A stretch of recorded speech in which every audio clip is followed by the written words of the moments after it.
Hello. Hi, I'm Sarah, I'm Rachel. and we are the Wellness Project NYC, Yes, we are. and we are here to talk about holistic health and how it's not just for crazy people. Yes. So specifically today we're going to be talking about nutrition labels and how to read them.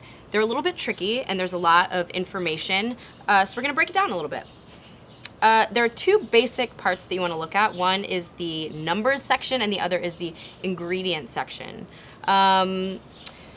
Basically, when you're looking at the nutrition facts, meaning the numbers, it can be a little tricky. There's a lot of things that you could focus on. I think the biggest things to look at are, first and foremost, is serving size. This is half a cup. Probably you're going to use 2, 3, maybe. Rachel uses 3 or 4. I like sauce. I'm eating sauce. I like sauce. servings. So depending on your sauce saturation, you want to look at the serving size. So this is half a cup. You probably multiply everything by about 2. So then you go to calories. So it's 90 calories. That's a little high for sauce, considering the fact that You're just putting it on top of something. Right. So you're adding it to something else, and also crushed tomatoes is like what, 20 calories? Like 25 or something. Yeah. Well, I guess for half a cup, it's probably like 40, but even so, this is times 2. That's ridiculous.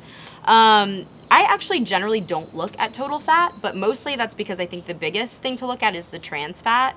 And I always look at the ingredient list, so I know that whatever I'm purchasing will not have it. Because the thing is that you can have a 0 legally under trans fat, and you can still have trans fat in it. It's 0.5 or less, you can still legally put it on the label, which in the next 3 years actually is not going to be the case because it was just outlawed by the FDA, which is amazing. But also, that's how bad it is, and it's still in food now, so... Rough. So it's a start, though. So if even if it says 0, you still want to look at the ingredient list, and if it says partially hydrogenated anything, do not purchase it. That means it's disgusting. Drop it like it's hot. Drop it like it's hot. And then, I mean, sodium is a good thing to look at too, mostly just because if you eat a lot of processed food, you are probably getting more sodium than you need. If you don't, then you're probably okay.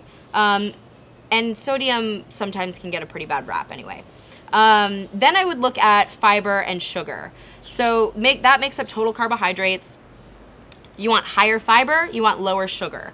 Generally, I, per serving, would want 6 grams of sugar or less. This has 11, which is a lot compared to, well, so total carbohydrates is 15, 11 grams of sugar. That's a lot of sugar. Well, so 4 grams of sugar is 1 teaspoon. So would you take 3 teaspoons of sugar and put it in your pasta? No, Probably not. That's disgusting. You That would never actually gross. You would never do that.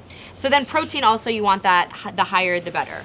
And then other than that, all of this, like the RDA, recommended daily allowance, like I think it's all bullshit. Yeah. Like, who cares? Everybody eats different things, different amounts of food. It's based on a 2,000 calorie diet. It's regulated by the government. It's useless, to be honest with you. Anyway, so that's looking at the numbers, and then... Well, also, if we're then look at the ingredient list, but in regards to tomato sauce, the ingredient list, like you shouldn't have, first of all, there's like 75 ingredients, but you shouldn't have sugar as like the 6th ingredient on your tomato sauce.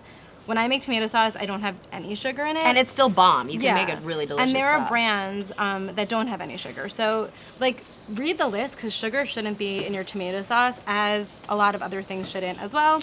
And now we're going to look at chocolate, because chocolate probably does have sugar. Yeah, chocolate has a lot of sugar. Chocolate has a lot of fat, but dark chocolate is good for you in moderation.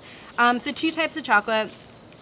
I've never seen this brand before. Ever. I don't know what it is. In my life. They're colorful. No clue. They're cute. This is almonds and dark chocolate with sea salt. So we're gonna look at the back.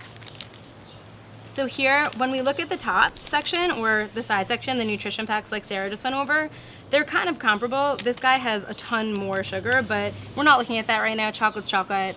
There's gonna be crap in it.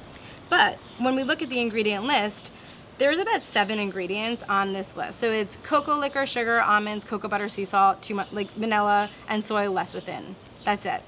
Can I just have this? Yeah. Oh my God. Yeah. So good. So we're gonna look at this one, and I'm just gonna read it to you really fast because it's really long. So we have milk chocolate, sugar chocolate, cocoa butter, skim milk, lactose milk, fat peanuts, soy lecithin, salt, artificial flavors, sugar, peanuts, cornstarch, corn syrup, dextrin, coloring. Here we go.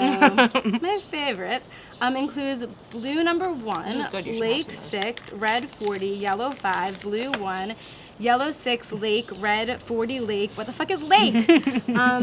Yellow 5, lake, blue 2, and gum stuff. So that's crazy. I don't know what all of these numbers and letters are, and I don't know why they're on my food, but they are, and they're on so much food, so much packaged, processed, brightly colored food. So one interesting fact about blue number 1, it's my favorite example to use, is that it is actually a coal derivative from coal oil. It is the same blue that is used to dye blue jeans, as Sarah is wearing right now. And in other countries, it is actually illegal to use in food, or it is illegal to not really prominently explain what it is on your food. So in the UK, in candy, like everyone has some crap and some candy sometimes, it's fine, we're all human. But instead of using blue number 1 to color blue foods, they use spirulina, which is a superfood and has awesome health qualities to it. It's amazing for you. And it's not gonna like throw off your gut bacteria and contribute to ADD, which some of these trademarked weird like freaking things that we put in our food here do. So, moral of the story, chocolate is fine. Eat this chocolate. It's and delicious. not the chocolate with blue number 1. And read your labels, because if it's really long and you don't understand them, it's probably not really awesome for you. Not good. And that's it. That's it. That's how to read your labels. That is how. Thanks for joining. Have fun. Bye. Bye.